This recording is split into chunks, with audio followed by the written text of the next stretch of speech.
All right, we're picking up from part one of this video on understanding how to use z-scores with normally distributed data. In the first part of the video, we introduced these three problems related to analyzing process performance data and walked through using them and how the empirical rule can be used in most of the situations whenever the specifications land on the +1, +2, +3 standard deviations. Empirical rule works great, but when it lands outside of that, those easy +1, +2, +3 settings, we run into problems.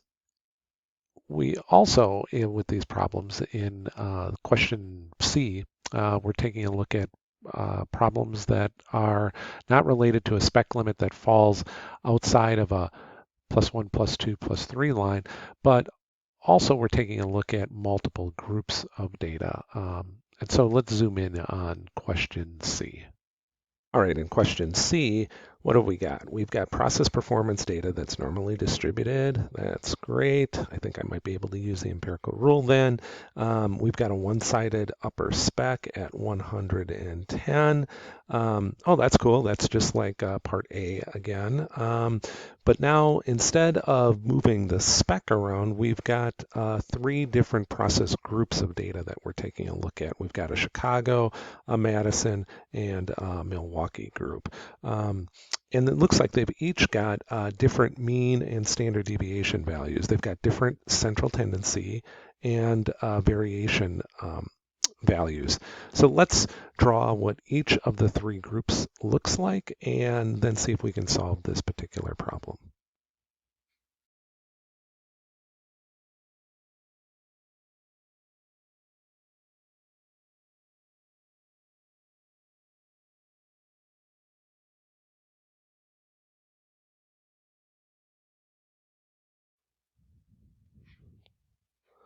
Okay, I tried to draw these out. We've got Chicago with a mean of 100 and a standard deviation of 10. The spec limit is at 110, so that'd be right here. Madison, skinnier curve, a little harder for I don't know that I did a great job of drawing it, but it's a skinnier curve.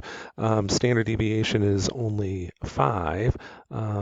So if we drew the spec limit again, it would look something like this at 110. And Milwaukee, a little bit fatter curve than Madison, but a skinnier curve than Chicago. And again, if I draw the spec limit down to 110 right here, I think you see what's going on. Different amounts of variation at different processing groups. The spec limit's not going to land at exactly the +1 standard deviation like it does for the Chicago branch. For the Madison group, it looks like it's landing at the +2 standard deviation line. And for the Milwaukee branch, it's past 1, but it's before 2. We could use the empirical rule to solve Chicago and Madison. They'd be much like what we solved in part A. But we couldn't solve Milwaukee because it didn't land on the +1 or +2 standard deviation line exactly. When we are comparing, when we're looking at process performance data and the spec moves and it doesn't land on the +1, +2, +3 standard deviation, we're going to need more than the empirical rule. And when we're taking a look at multiple processing groups like this last question in part C, we are going to need something more powerful than the empirical rule if it doesn't land on the exact +1, +2, +3 standard deviation line. So where do we go? So where do we go when we're trying to analyze performance data, understand percent that are meeting needs compared to a spec limit, or comparing process data across multiple groups, and we don't land exactly on the +1, +2, +3 standard deviation line? We go to z-scores. A z-score is going to standardize the normal curve that we're looking at and give us the exact number of standard deviations away from a particular point of inspection. And the formula that's used is as follows. The formula may look a little bit intimidating, but there's really only three variables here, and two of them we're very familiar with already.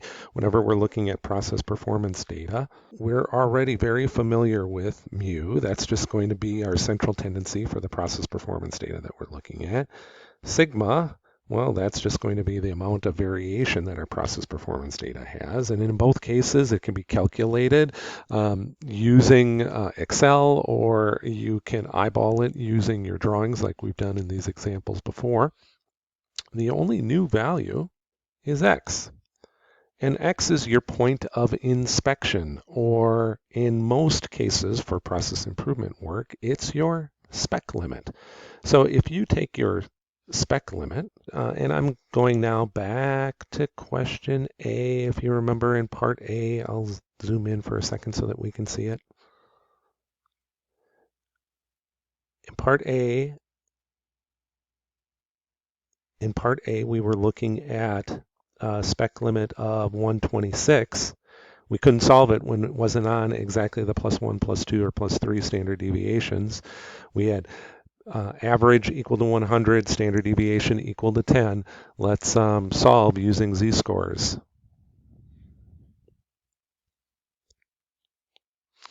Well, our point of inspection is 126. Our average, or mu, or mean, is 100. And our standard deviation was 10.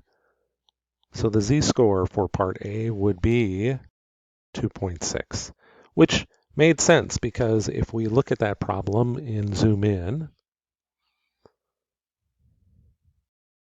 when we zoom in, we knew that we were already at 1, 2, and somewhere between 2 and 3 would be at 130. So 2.6 makes sense, and the z-score formula determines it for us. I encourage you to go through each of the problems, Part B and Part C, and use z-scores to resolve, to come up with the answer.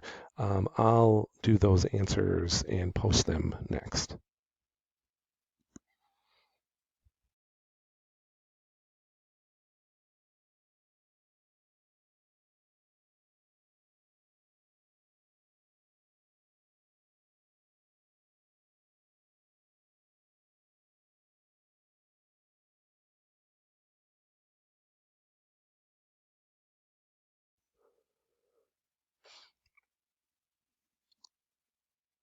And there you go. Let me get that on the screen there for you. So z-scores, just a somewhat intimidating formula, but easy to use. Uses three variables: your point of inspection, usually your spec limit; mu, which is your process performance central tendency; sigma, your process performance variation. And it helps you to figure out where your point of inspection is when it doesn't land on the +1, +2, +3 standard deviation lines. It also can be used when you're comparing multiple performance data groups. You can calculate the z-scores of each to get a better understanding of how well the performance of that system is.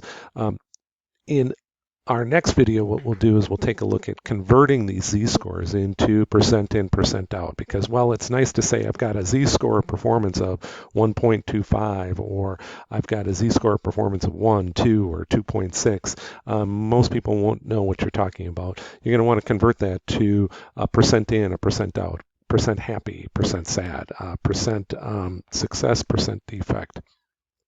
And we'll do that next. We'll use z-scores tables, and we'll use Microsoft Excel, two different ways to convert your z-scores into a more easy to understand percent in and percent out. We'll take a look at that next.